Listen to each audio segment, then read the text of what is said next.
Hey, it's Brady at the conference. Hope you're doing great today. Today I just wanted to go through a quick intro video for using the group calendar in hopes that it'll help you communicate and collaborate with your entire group membership a whole lot better. And when you get to portal.office.com and you enter your email address, it should take you to a landing page similar to this one. I have logged in before, so it does have memory settings on that, and should take you to our Tennessee District Attorney's General Conference landing page. Let's go ahead and log in,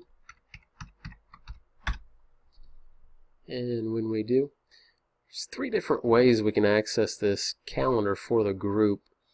You can immediately go to Mail, and the reason for that is because everything is built off the Outlook program, which has an integrated calendar system in it.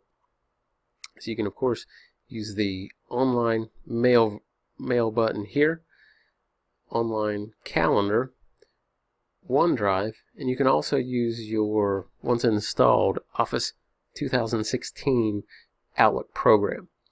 In this case, just for demonstration, we're going to use OneDrive, and we can also go up to the upper left hand corner where your menu option is and click on OneDrive, Calendar, or Mail. I'm just going to use OneDrive for this demonstration. And you'll notice over in the left menu area, you've got the groups that you are currently a member of. I'm a member of 2, and we're going to use District 13. Now this will directly take us to the District 13 group. This current area here is for showing the current files and folders shared with the entire group. And if I click on the More Links area, you'll see that there are conversations held within the group, files, calendar, the members who are a part of this group, as well as your OneNote notebook. Click on Calendar. This will open up your Outlook online program or platform, since we're demonstrating it this way. Over here you'll see the calendar month. The calendar, this is, if this was highlighted, this is currently the personal calendar. This is the group calendar, District 13, and the current day. Today is Friday, April the 1st, nice and sunny. If I left click this area here, within this day field, it will give the option for creating a subject, a location, and the time, basically a quick entry. Since I want this to be just a little more specific, I'm going to click on the More Details link. Now this is how you want to go about whenever you're inviting multiple people to this event, and think about the ways that you're going to collaborate during and in this event. Once it's fully filled out, you can click Save, or if you want to just discard the event, you would click on the Discard button. Attach allows you to attach any file, item, any digital component that you want included in this event. Maybe it's something that you want to send out to all attendees beforehand that they can look at and evaluate before the meeting. If you want, instead of meeting at one specific area, you can use your Skype program. Basically have everyone collaborate over the wire using Skype. Webcams or audio, or however you want to use it. Specific add-ins, certain little charms if you want to include anything in this event. And categorize. Basically, if you have a certain specific or description that you want for your organization, say if you've got an emergency meeting, maybe you want to assign that the red category, something that you want to make sure that everyone is aware of, such as a mandatory meeting. Okay, now we get to go to the details. And the title, say for this event, since this is a test, I'm just going to name it Test. When I tab over, this will be the area where you are going to want to add the people who you want to attend. If I click on the field, it automatically gives me suggested contacts or those who I interact with most in this platform. You'll see here you can easily single click those and add them or build this entire list, or you can also make that selection when you go to the specific calendar. We'll get to that in just a minute. The next field that we go to, this would be the location. This would be a specific room or a specific address, or really wherever you want. In this case, we're going to use the 3rd floor training room.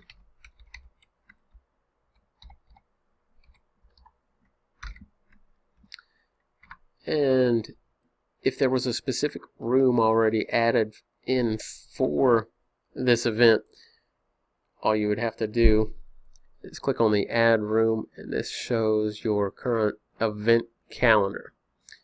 You'll be notified if you currently have one set up for that. Next we go to the start day. Today is currently Friday, April the 1st, 2016. And the time we want this meeting to be held. Currently it is 12:44 p.m. So within the next 16 minutes or so, 15 minutes, we're going to want this meeting to occur. You do have the option to make the selection for this to be an all-day event, a private event with selected members, and then of course the end time. We want this to be a